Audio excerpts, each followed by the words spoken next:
Yo, my peoples, what's up? Welcome to the One Stop Co-op Shop. Jason here, and today I have a playthrough of Darkest Night, 2nd edition. This one is from Victory Point Games. It is a cooperative game for 1 to 4 players in which we are playing heroes. You have your wizard and knight and scholar and prince, and we are going to be resisting the Necromancer. There they are. In the fiction of the game, they have taken over the entire land. Blight has won. But from our base operations here in the monastery, we're going to be going out into the land. We're going to be fighting against this blight. We're going to be powering ourselves up, looking for mysteries and quests, and ultimately uncovering the holy relics of power that will enable us to beat the Necromancer once and for all. I am playing a solo game with 4 characters. In the basic game, you must play 4 characters, which can be a little bit overwhelming. However, I chose to do it this way because I wanted to show you as much of the game as possible. There are variants that play with lower player counts, but I am going with the 4 for this one. But before we get on to the rest of the playthrough, let me tell you about the One Stop Co-op Shop. We are a gaming empire. We have our YouTube channel, which is where you are now. Please subscribe to the channel, like this video if you like what we do. We also have our streaming channel, so hop over to the streaming channel and give them a subscribe as well. Check out our podcast twice per week. We have special topics. We have focused gaming coverage always on Sundays. Peter and Mike, game designers, break down your favorite cooperative games for you. We also have our Discord, which is an excellent gaming community that we have cultivated with solo and co-op lovers, fans from all over the world participate in conversations. You can join. It's completely free. Check the show notes for the link to the Discord. You can access exclusive content, different tiers of our Discord by contributing to our Patreon. We would greatly appreciate that. But if you just want to stop by and hang out, you are totally welcome to do so. We are the One Stop Co-op Shop, your one stop for solo and cooperative gaming goodness, especially on Halloween. All right, so let's get into an overview of Darkest Night. There is so much going on. You saw all those decks and tokens and whatnot. So gonna get into most of the actual crunch as I get through the playthrough. Just want to give an overall sense of flow so you know what you're seeing. Okay, so we have our 4 characters. They're all going to begin in the monastery. It's kind of a safe zone from everything else that's happening on the board. So there's a lot of options. You're going to get even more options from your personal cards. But generally, here's what you can do. For my 1 action, I'm going to be able to move zones. That's an example of an action. I can also fight against the blight. Think of these like pandemic cubes. As these accumulate, they're going to be threatening the land, so you're going to want to try to manage these. This is kind of the short-term threat of the game. Here is the basic idea of combat, especially against blights. You turn the token around and try to roll against its strength. So you would have a die, and you would roll the die, and you would try to exceed this, or meet or exceed this number, so the players win ties.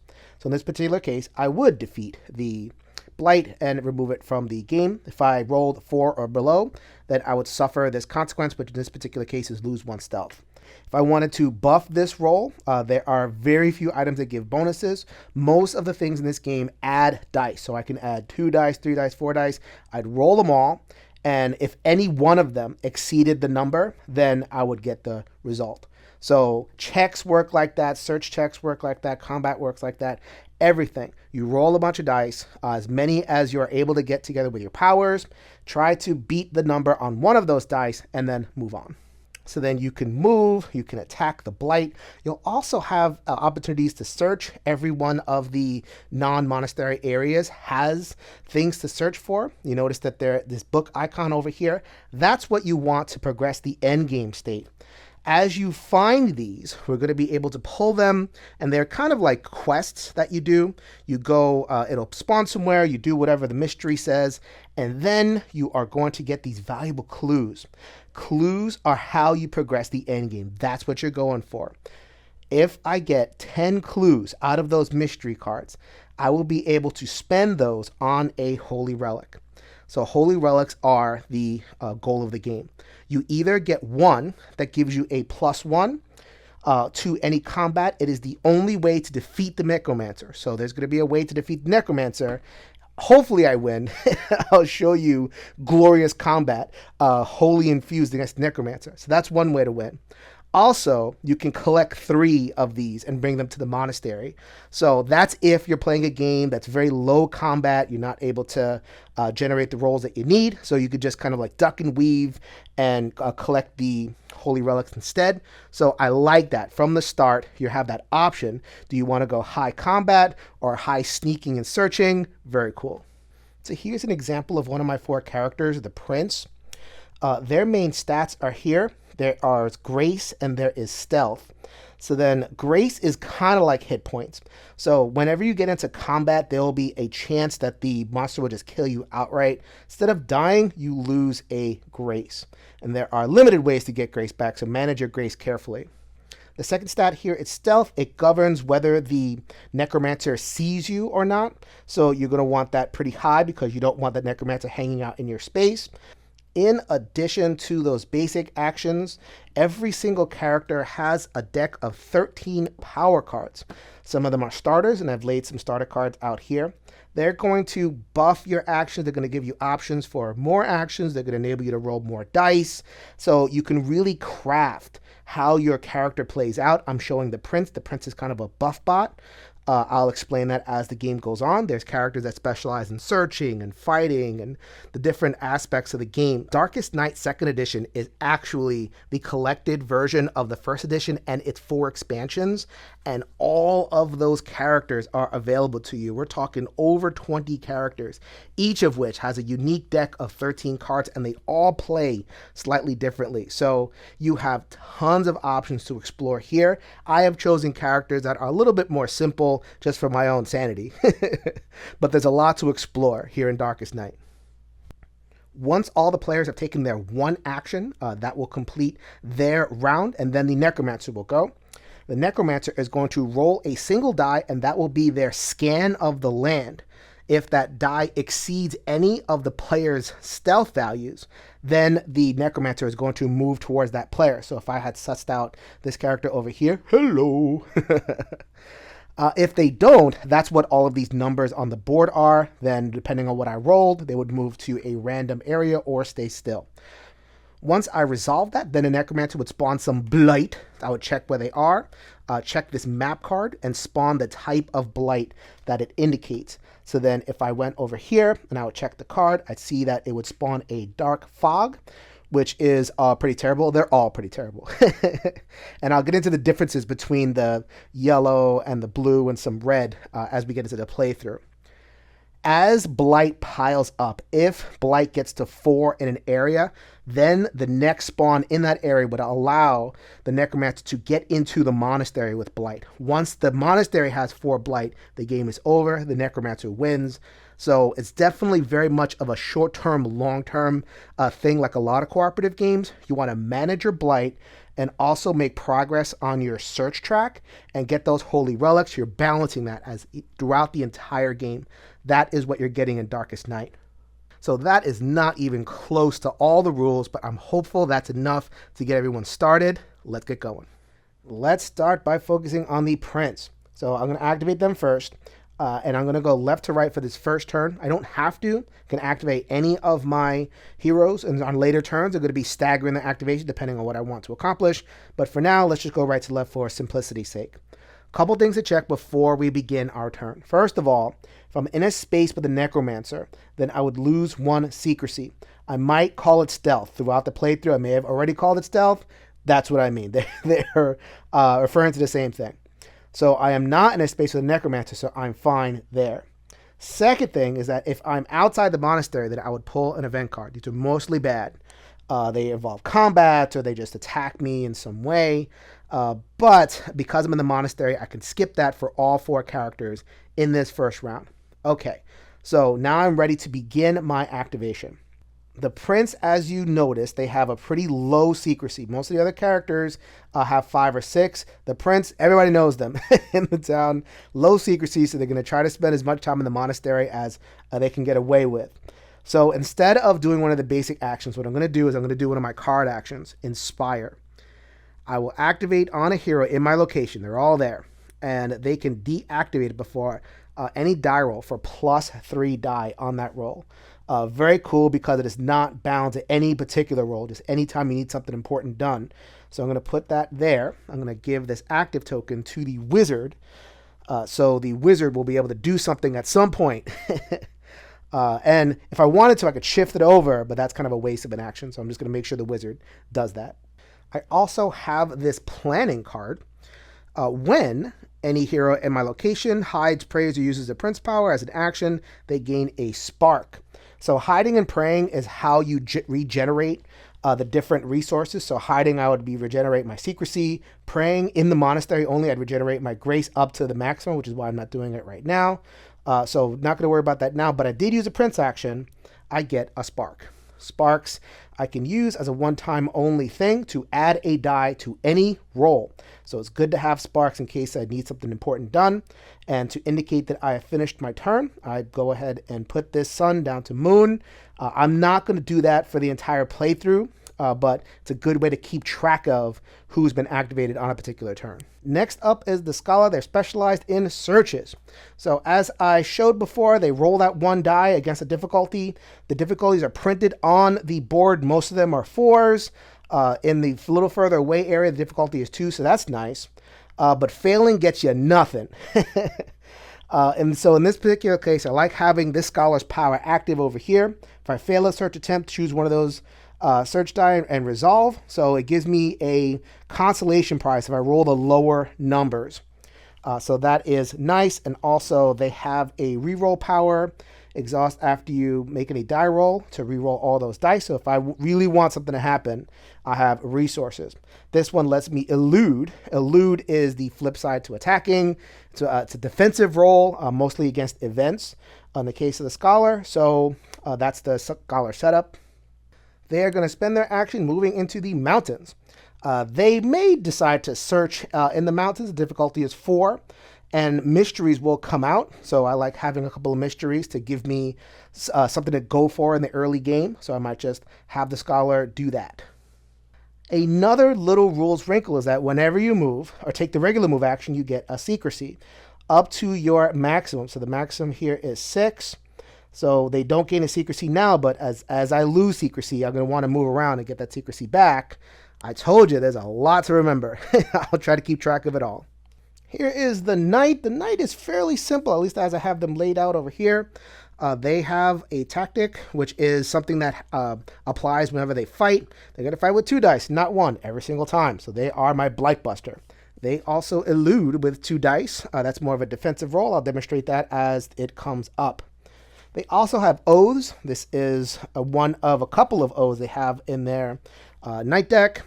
This one is relative to blight. So if I really want to kill a blight, I would fire up this oath, get over there and roll 2 extra dice, and then get a grace when I destroy one. Then it would deactivate it. So not right now because the blights out there are pretty tame, but it's nice to have when something nasty comes out. Let's go ahead and demonstrate eluding, shall we?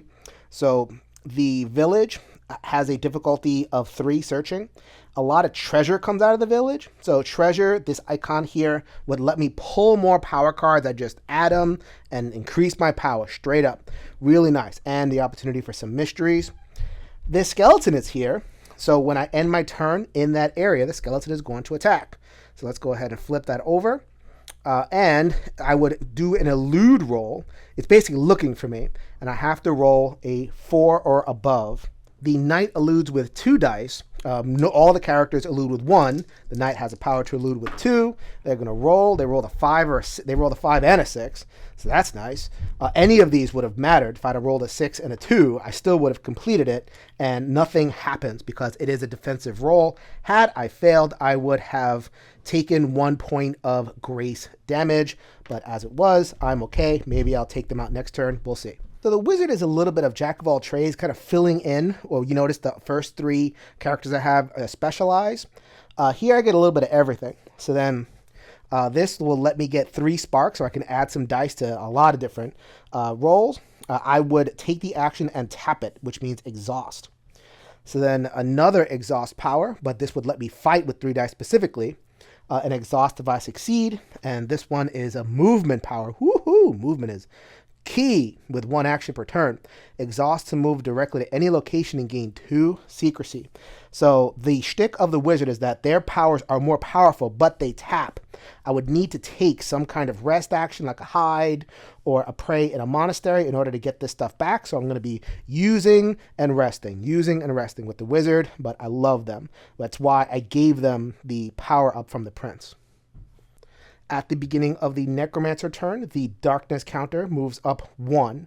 The further this goes down, the worse things that will happen, but I'll let that play out as the game goes on. That is a full round of actions, and that took a little while to explain. The further rounds will not take nearly that long, believe me.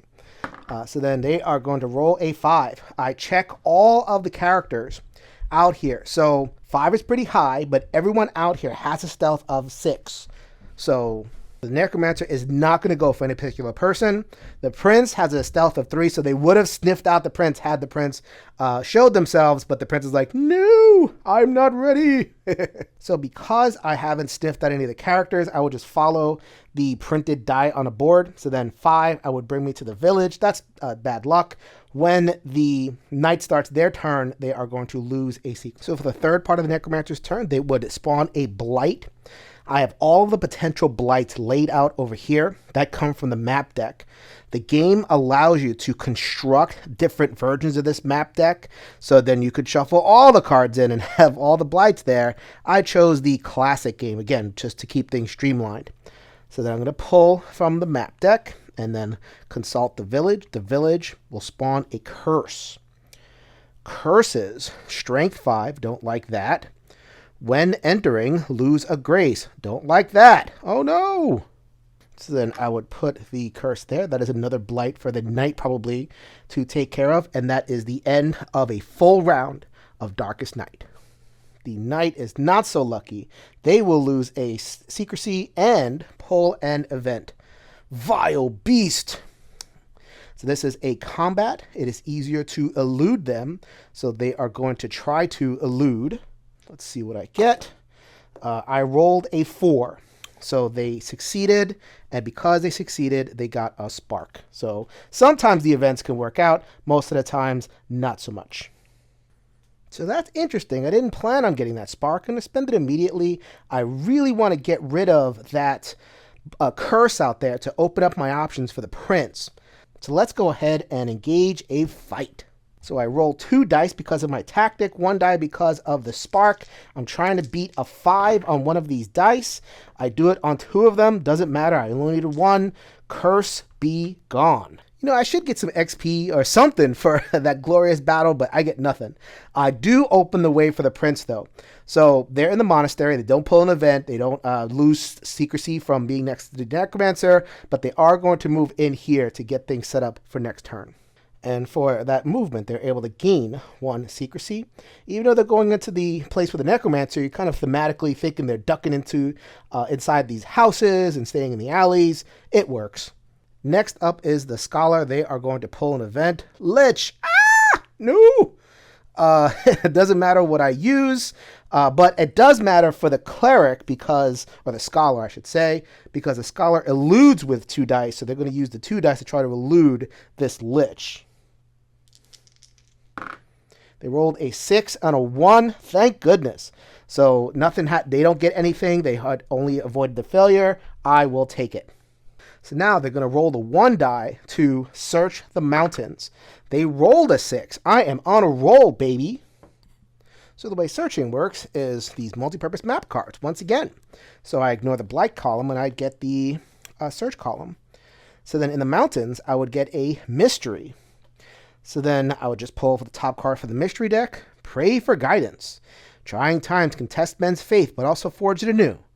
Those who shut themselves in quiet places and listen carefully may emerge with new wisdom. Permanent. Nice. A lot of the cards here are temporary, one shot.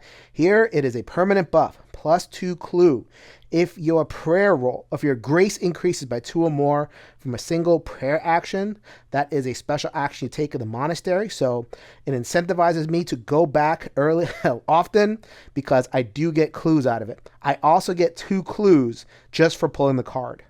So then that goes right there. I get 2 clues and I have that available in case any of my characters go back there. which the wizard will not do this turn. It is way too early. So the wizard is going to pull their event card, Sleeping Pollen. Refresh all your powers, then spend 1 secrecy or draw 2 more events. Well, the wizard has ways to get secrecy back, so they are going to spend the 1 secrecy.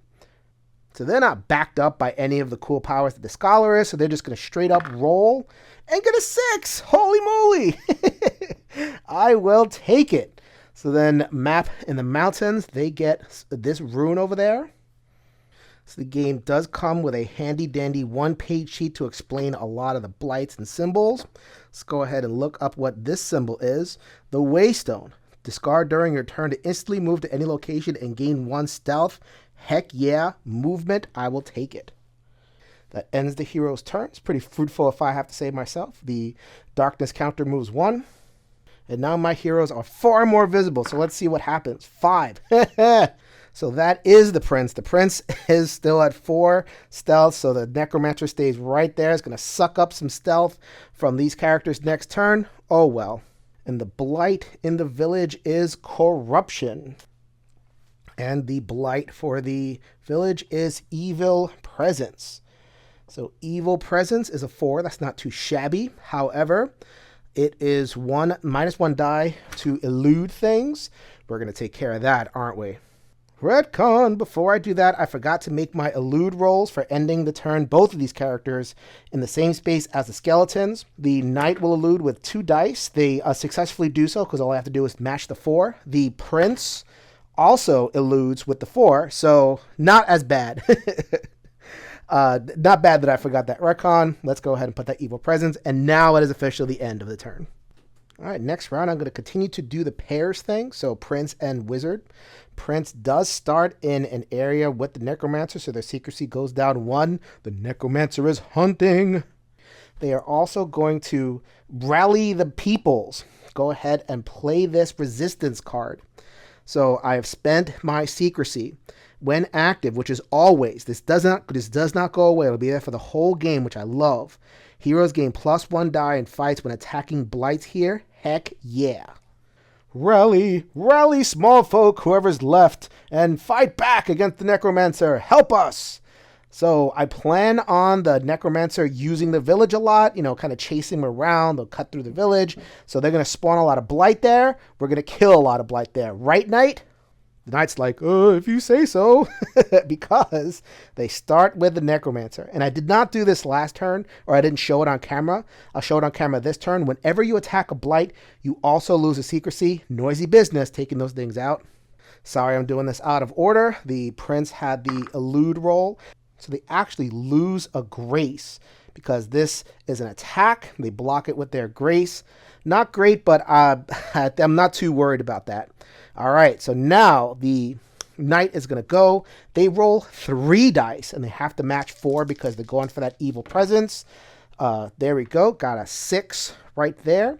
And the evil presence has been slain. Bye-bye. They also have to do the elude roll. They roll a 4 that matches, so they are able to elude.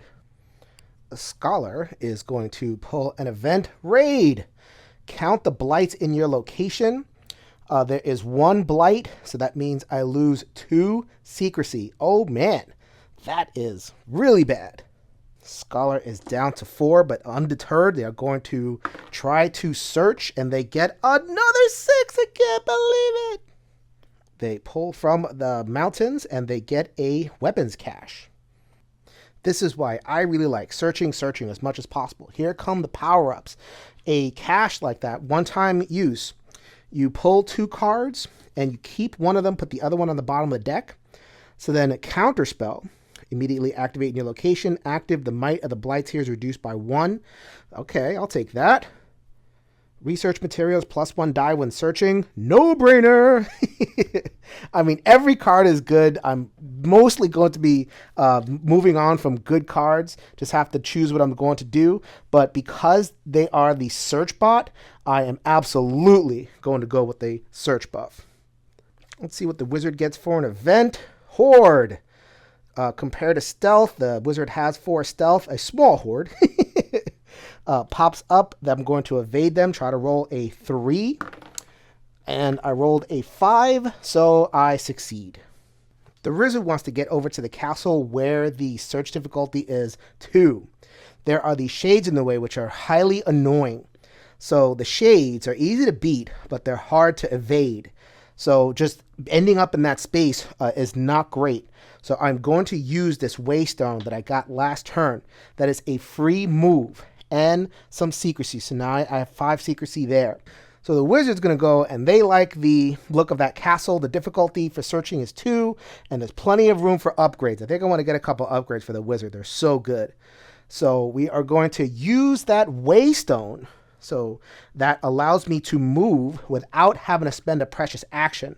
Very great. And I also get a stealth, which brings me up to 5. So the shades are annoying because they're easy to beat, but they have a good awareness. So evading them is hard. So just ending the turn there would be bad. But I have my action.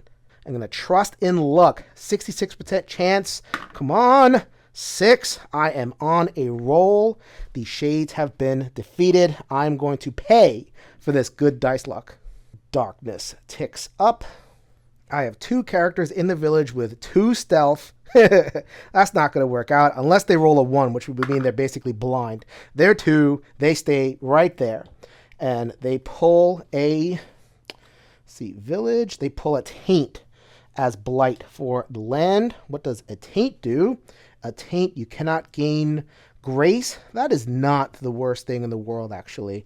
I don't know if I'm going to prioritize that. We'll see what happens. So for the next round, I'm going to mix it up a little bit. I'm going to go with the scholar first. The scholar will draw an event, urgent plea. Draw a quest and roll 1 die to determine its location, then add a timer marker to it. So now I get to introduce quests. So the quests were not part of the first edition basic game, part of an expansion, but they were so popular that for the second edition, they're not part of the core experience, and I do like the quests. Ghoul infestation. The ghouls have grown so numerous, they are starting to attack the living for food. Call their numbers to keep the people safe. So this is a side mission that I get to do. So when I go there, I will do whatever it is. In this particular case, I have to fight, or we do a bunch of fight rolls. So that's pretty neat. But I have 5 rounds to do it. Only have 4 rounds to do it because the event said it ticks down 1 already. So I basically pretend that this is like the Necromancer in terms of their movement. I would roll a 6-sided die and see what happens. It is a 5. The 5 is right there, so it would appear in the swamp with a timer tick down. So these would mark successes. This marks time.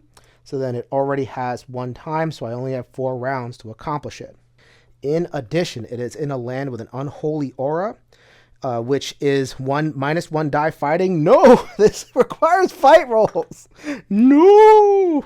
All right, this looks like a case for the wizard, but first an event, ritual.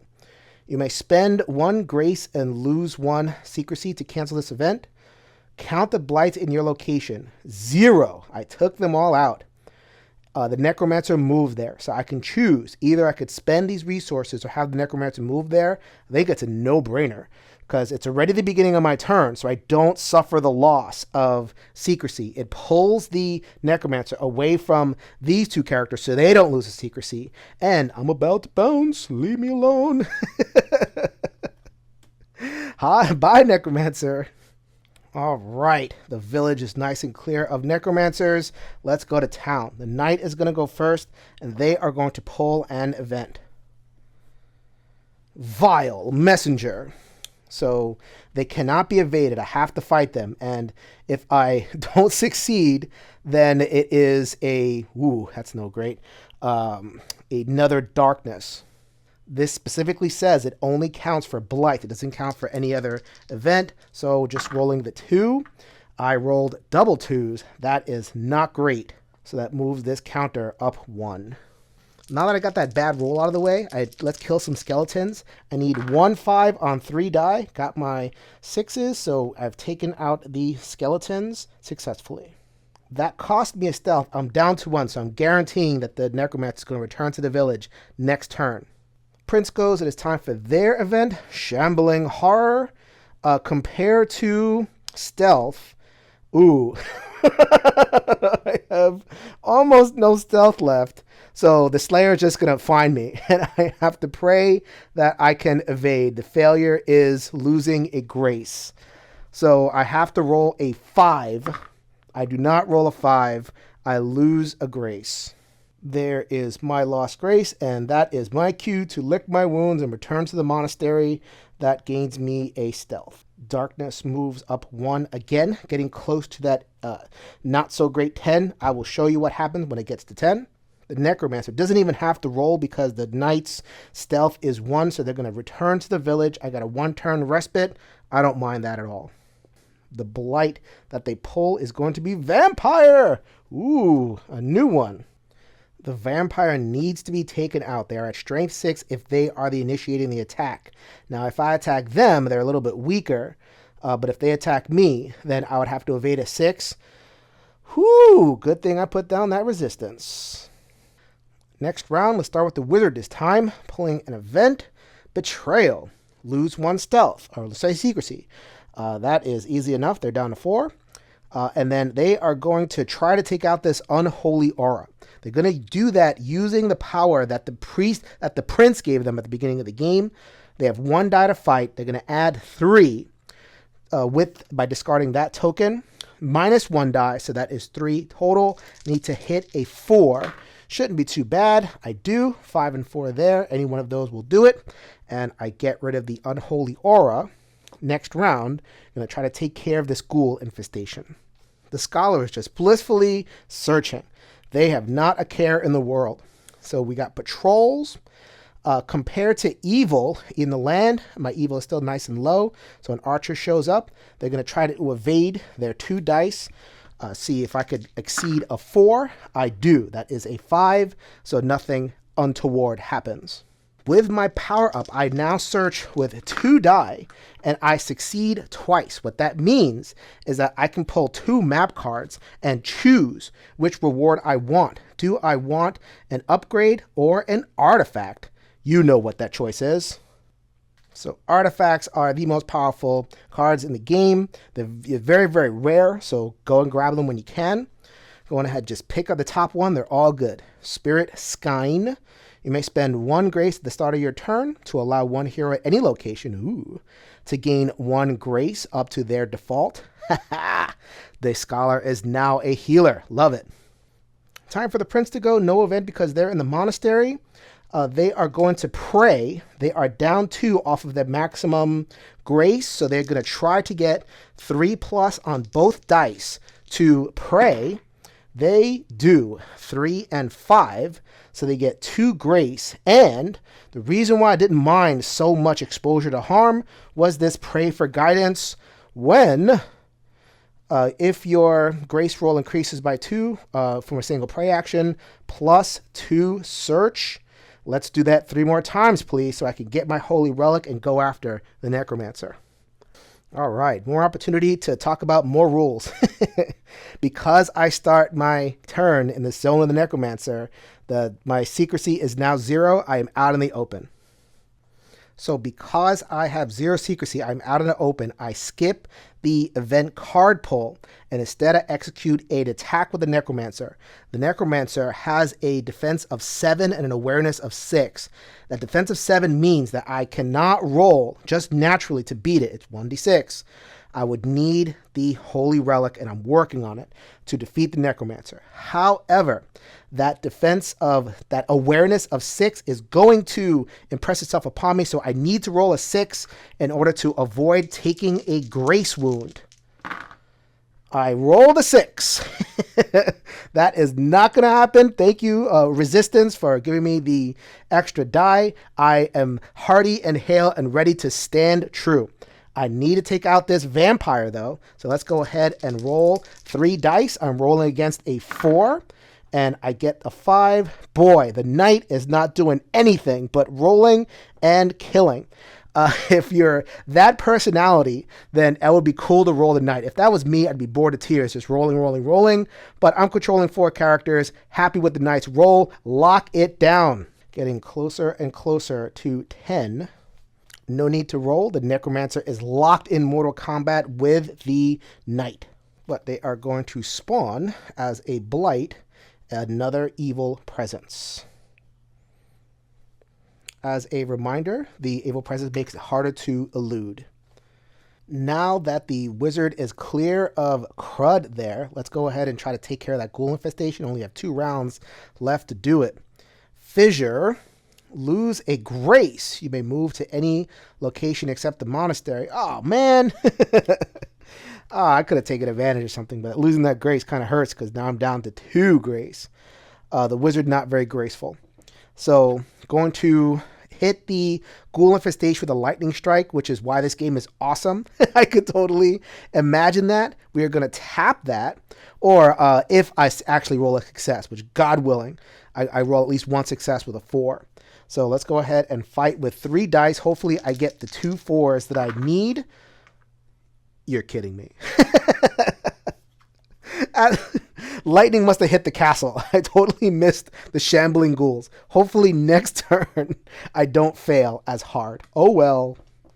Next up is the Scholar. The Scholar is going to use their Spirit Skyne. They're going to spend 1 grace to allow another hero at any location to gain that grace. Because the wizard is so fragile, I'm going to go ahead and bump the wizard to 3. And I will lose 1 grace myself. Not a problem. Right next to the monastery, I can pray for those clues. I got a good little chain going. Let's go ahead and pull an event card. Respite. Ooh. Reshuffle the event deck. So this card has no other effect. There are a couple of these in here. Some of them will say pull again or different things will happen. Just a way to keep things mixed up. So all the events that I have discarded so far are going to get reshuffled into the pile. Let's go ahead and search. Roll the 4, difficulty 4. Got it. Let's go ahead. I got these 2 cards, 2 mountains. I got a cache and a mystery. I'm feeling really good about where the Scholar is power-wise. Let's go ahead and get another mystery going. All right, let's see what we got. Common knowledge. Much wisdom is locked away in the oral traditions of this land's people. If you aid them, you may inspire them to speak out. +1 clue every time a quest is completed. Discard this card if a quest expires.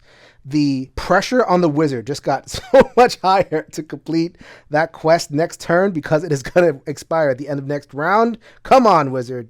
Next turn is the prince. They're hale and hearty, recovered from their travails. They're going to join the Scholar this time. Keep them company. No event for you either. It is time for them to go, but the Necromancer has sussed them out. They're at 0 secrecy. So then -1 die eluding cancels their tactics. So they're going to only roll the 1 die and they get hit. They had to succeed at a 6. And so the knight is down to 3 grace. But the knight doesn't care. They're on blight duty. They're going to try to take out 1 more blight, this evil presence. Should be easy enough. I say that. I might fail. I do not fail. Let's take out that evil presence.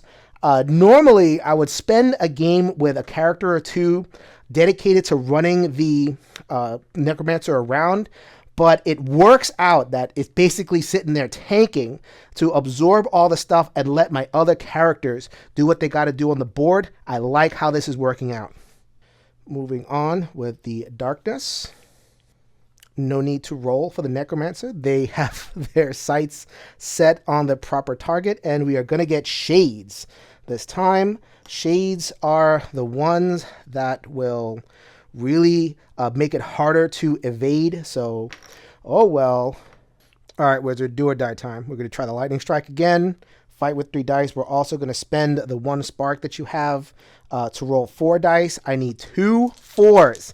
I have decent odds at this. Come on. Yes. Oh my God. I can't believe this game. I love it.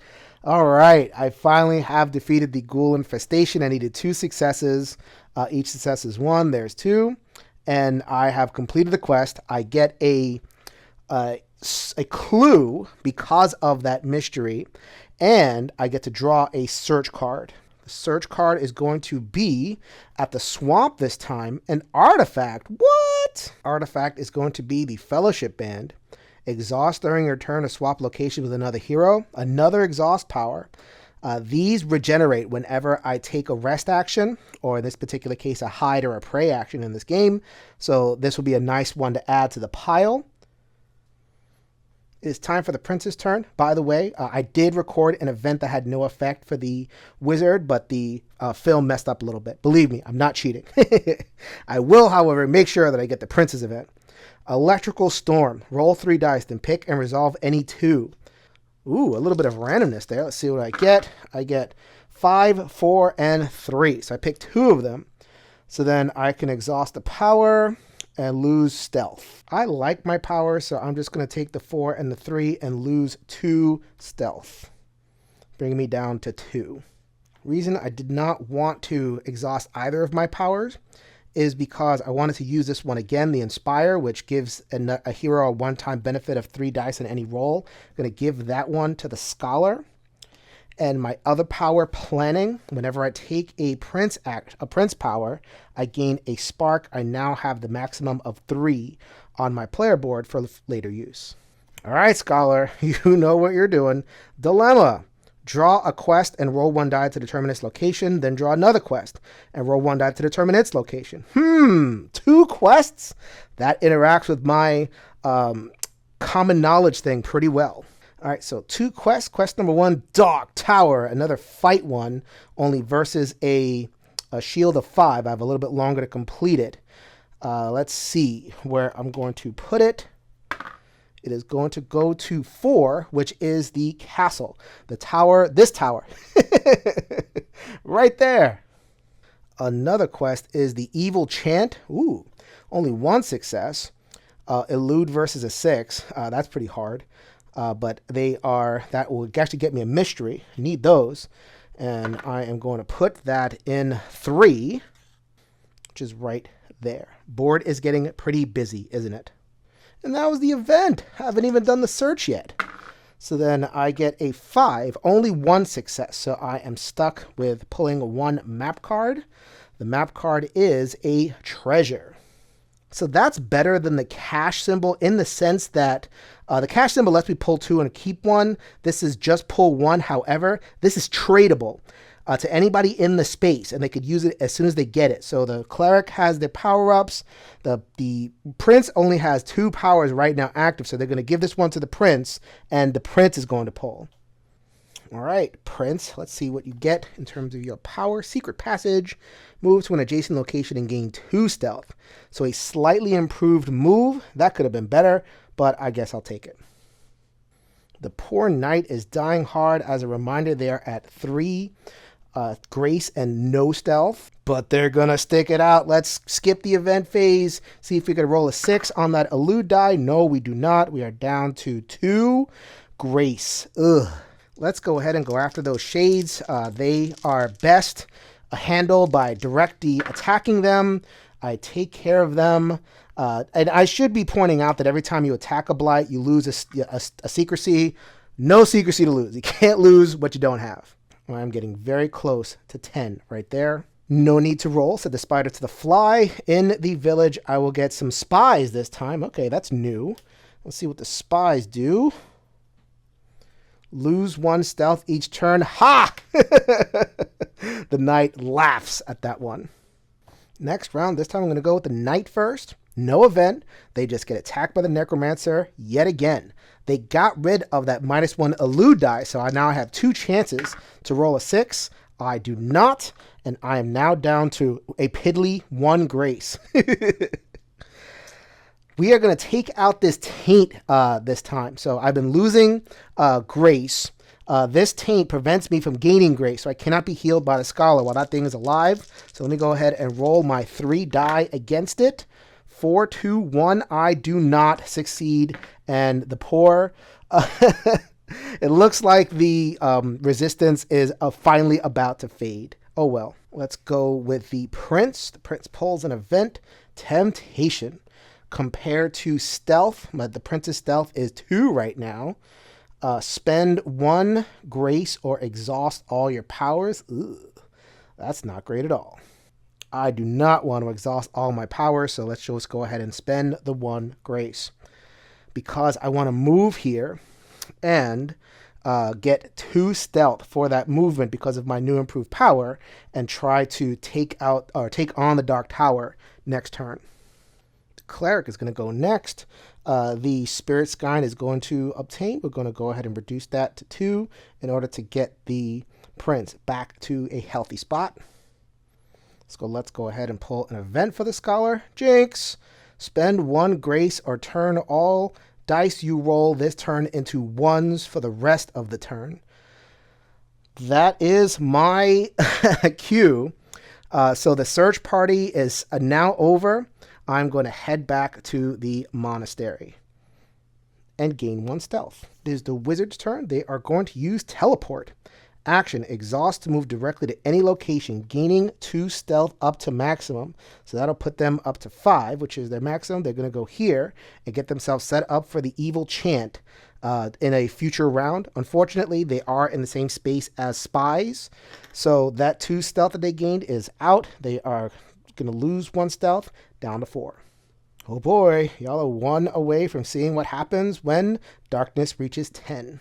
The dam is finally starting to burst. The Necromancer has been really cheesed off this whole time, going after this stupid knight. So they are going to lay down some dark fog. The dark fog is another blue. It will add to the search difficulty. Not that I've been searching here, but now this is really starting to build up. I may need to do something different now to get the Necromancer moving around, because a buildup of 4 is really bad. That means that Blight is going to start entering the monastery. Let's get the Necromancer away from there next turn. All right, poor knight, 1 grace left. Let's see if they can escape with their hide intact. 4 and 4, not likely. They are down to 0 grace. Now, there is death in the game. You can remove a character and get another character, only they're in a powered down state. They start with 2 cards, not 3. But I'm at 0 grace, which means I'm still alive. The next hit would kill me. Not going to let that happen. They are going to escape into the monastery. Good job, knight. That was hard, but he did valiant work keeping the board clear of everything else for something like 9 rounds. They get a stealth for entering the monastery. That is their turn. Clericos, they're going to use their Spirit Skyne. Finally, they can heal the knight. We're back up to 1. We're down to 1 with the Scholar. We are going to use the Scholar ability to pray. We got 4 and 3. Those are 2 successes.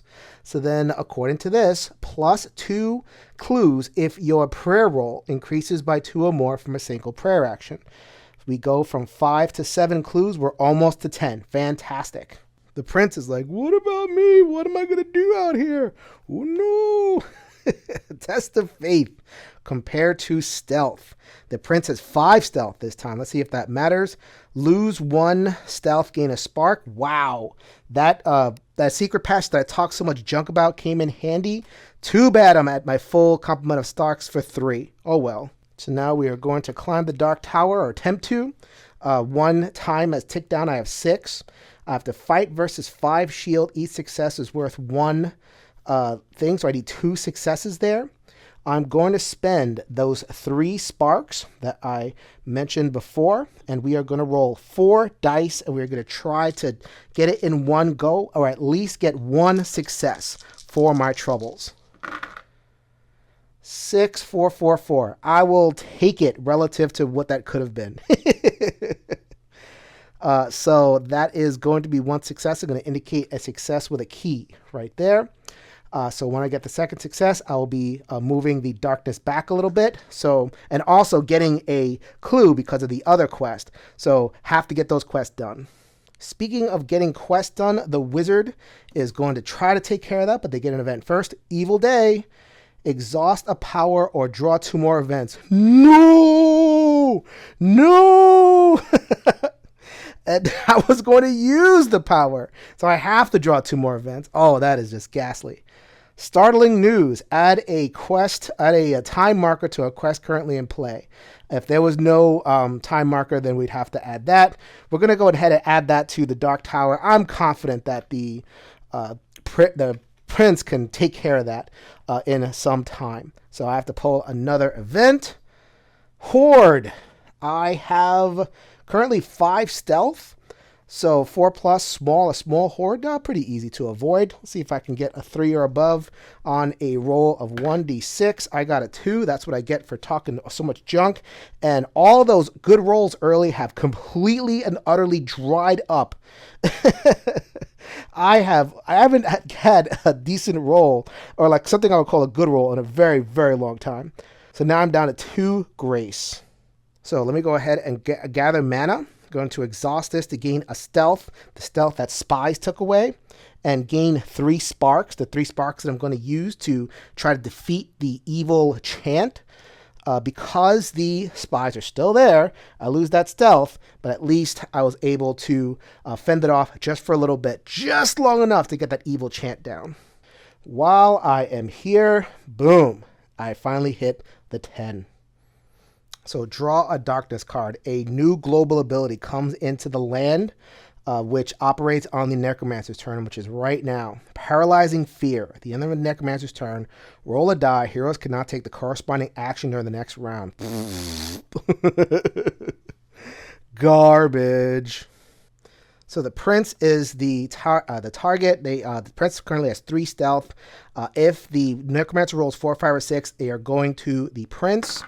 They rolled a 3, so they do not detect either of my characters, which means they're going to go to a random location. The random location is this way. Oh, well. They are now going to bother the forest. So then they are in the forest. They are going to spawn a corruption. A corruption does not allow any bonuses whatsoever, so that would be from tactics.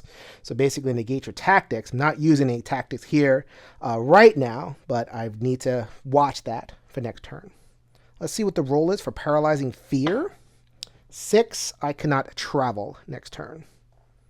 All right, next turn, we're going to use the Skyne of the Scholar to give one and take one away from them. And then they are going to pray. No event because they're in the monastery. Let's see if I get it. I do. I have to roll 3 plus on both of those die. I have 2 5s. They're not going to exceed 5 on their track over here because they can't do that with prayer, I think.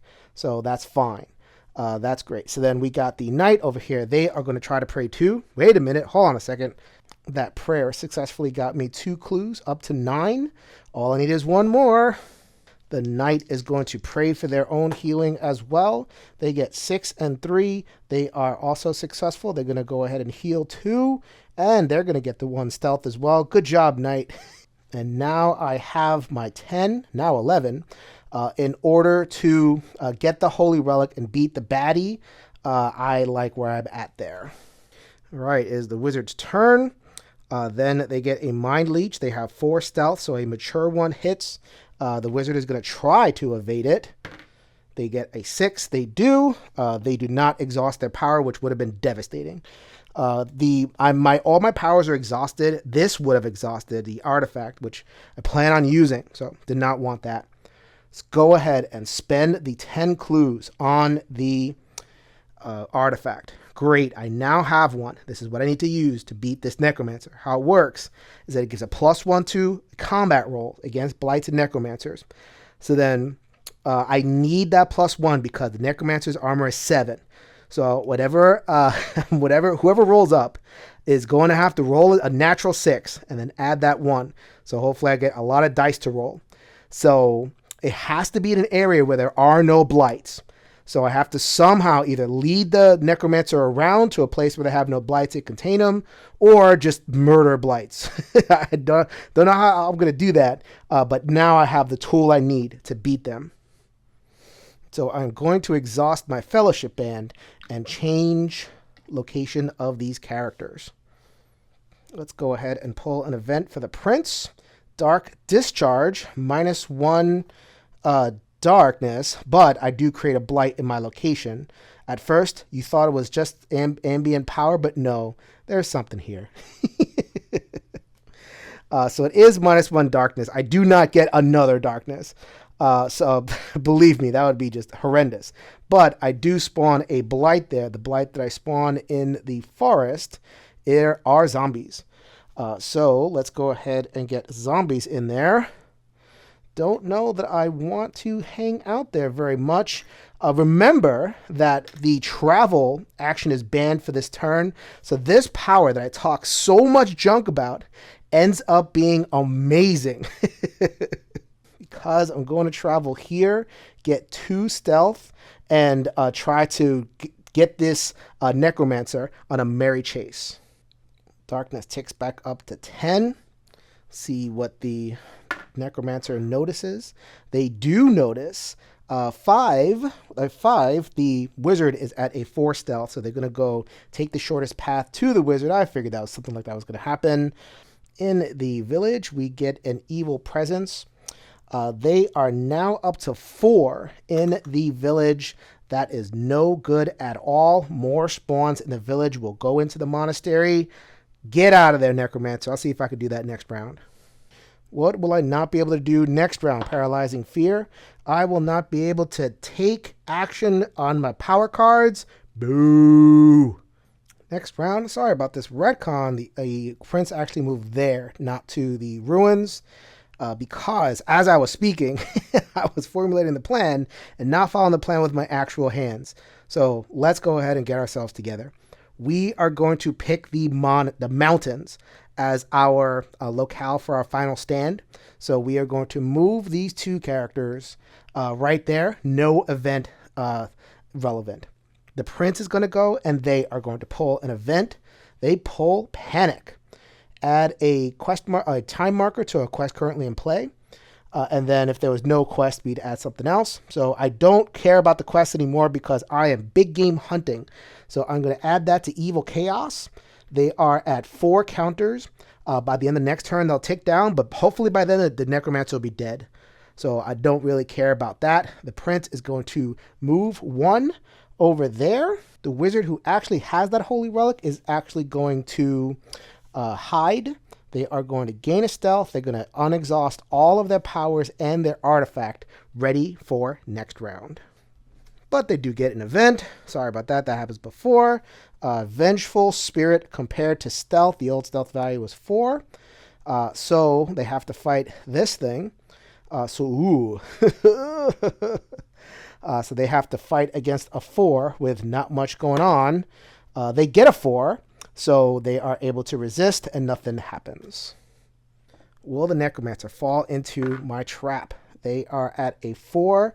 The knight is still at 3 stealth.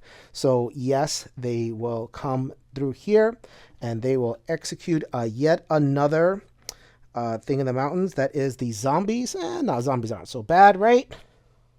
All right, so first things first, the Scholar's going to go. Let's see what event they get. Latent Spell. Lose 1, a secrecy, then spend 1 or discard this card without further event. Ooh, if I roll a 6, then I would be able to destroy stuff. If I roll a 4, I would move to any other location. A 4 would be terrible. A 6 would be outstanding. So let's go ahead and try to destroy a blight off of the event. That would be unbelievably outstanding. Holy moly, a 2, no effect. Oh man. The Scholar is going to take out the zombies. They have that Inspired token, which happened, I don't know, a couple of hours ago as I'm doing this playthrough. So they're going to roll 4 dice against the zombies. The zombies have a 5 defense, so I just need to roll 1 5 in order to beat them. I did roll a 5 right there, and that takes care of the zombies. Does remove a secrecy. So not that I'm being secret anymore. We know exactly what's going on, but let's go ahead and follow things as they are written. All right, so now it's time to focus on that taint. Let's see what the knight does. Black Banner. One blight is 1 archer. I have to try to avoid them. So let's go ahead and do that. They rolled a 6, so I go ahead and avoid that. That is not a problem. I'm going to put the Inspire action on the knight. The knight will try to take out the taint this round, and they are going to roll 5 dice against it by using that power. So let's go ahead and do that. But first, let's do the event card. I get very excited. Sometimes I forget the event. Host of Haunts. So the knight has 3 things, so they get the ghosts. So, okay, well, whatever. They have to roll a 6.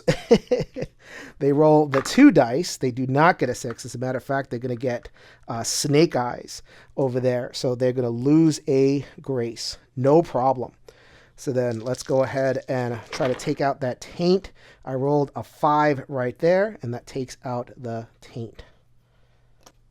Last but not least, it is the wizard. The wizard gets a haunt. Their stealth is 5, so at a 5+, they are going to try to evade the wisp. They do not. So they will lose a stealth. That is not a problem whatsoever because they're going to move into the area. They're going to gain a stealth moving, and now they are in a position next turn to trade this to somebody. So how this works is that only one character can use it in a turn. Anybody can use it as long as they're in the zone. So it depends on who I set up to use it, but I want to see who has best set up to take out the Necromancer. Darkness moves up to 12. This would be completely hilarious if the Necromancer rolls a 1 or a 2, which means that they doesn't see all of the characters that are gathered here. They rolled a 6, so they see everybody. He's just going to hang out. He is going to make a spawn. The spawn in the mountains is a taint. That is not bad whatsoever. The only thing that is relevant about the taint is the number. I wish it was a more simpler creature, but at least it doesn't do anything crazy to me. On to the final round. I said the final round, right? There's a chance that this could not be the final round with some poor rolling. So planning this out a little bit, I'm going to go with the Prince first so that they can lay down their buff again, see what their event is. Dust Storm. Gain 2 stealth. What? Okay. And then spend 1 grace. Sure, that's exactly what's going to happen. So we're going to gain 2 stealth up to 6, lose a grace down to 3. That is not a problem at all. They are going to give the buff to the knight. I believe the knight has earned the right to get the final blow, or try to get the final blow. So now let's go with the scholar, see what event they get. Aurora, gain 1 grace and then spend 2 of this or exhaust all your powers. I'm going to go ahead and exhaust the stealth because I want to be seen. I don't want him to go anywhere. The scholar stealth is now 1, so I'm guaranteed for the Necromancer not to move. And so let's go ahead and fight. Maybe I'll take out this taint. I have a 33% chance. Why not? Let's go for it. That's too bad. So it is going to have to be the wizard that goes and takes out the taint. See what happens. They get demon. Compared to stealth, the wizard at stealth 5. So the demon is going to fight at 3. Wow, that's pretty weenie. Okay, so let's go ahead and try to roll. Of course I roll a 2. And I lose a stealth. So imagine a cloud of things are descending. All these events are happening. We got, random spells and demons floating around. So it's a really, really dramatic final thing, even though on the screen, nothing's happening. If I was a different videographer, I'd be putting in like all these effects, but I'm going to settle for my hand waving. We'll go with that. And also some exciting narration, hopefully. So the wizard is going to tap this power, Lightning Strike, and fight with 3 dice. And they are going to try to take out this taint, hopefully rolling a 5. There it is. And so we got the taint has been taken out. We have cleared the field for the knight right there. Let's go ahead and do the event for them. Dead Servant. There is no real secrecy to speak of. So then this would be this. I don't care. I'm just going to try to deal with it anyway. So then let's go ahead and roll 2 dice. I do not dodge it. I lose a grace. I'm down to 2, but I don't care. So I roll 2 dice. Naturally, I'm going to spend the buff and roll 3 dice. So now I have 5 chances. This could have been better with some more power-ups, but I really figured that this was my best chance to try to take out the Necromancer. One of these dice has to be a 6. For this one, people, I am taking the dice tray out.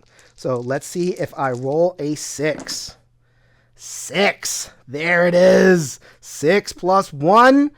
The rules specifically say that the item is shared. One person could use it, but anyone in the space can use it. That would be the knight. I have defeated the Necromancer. Bah, bah, bah.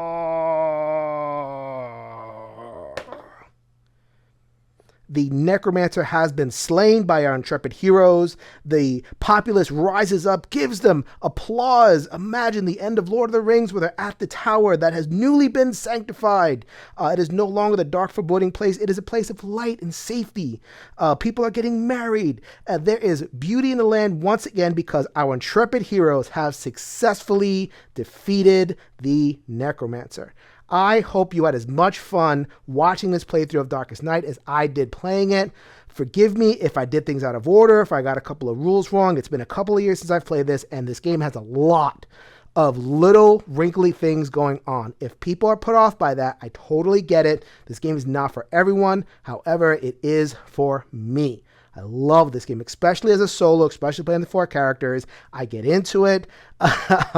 You see how the different characters kind of interact and you can have different strategies. I mean, there's so much to unpack. It is like a fraction of the content that is in here. You see all those cards over there that you didn't see, all those heroes. There's different modes. So there's so much to like about this game. Darkest Night should be available in secondhand. Victory Point Games no longer putting out games.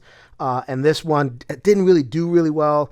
It was a $100 game at the time, but I've seen it on sale for $25 and cool stuff and, different game stores. So if you feel like you want to track this one down, I highly appreciate it. Just know what you're getting. This is Jason with the One Stop Co-op Shop reminding you that we will see you at the next stop, and happy Halloween.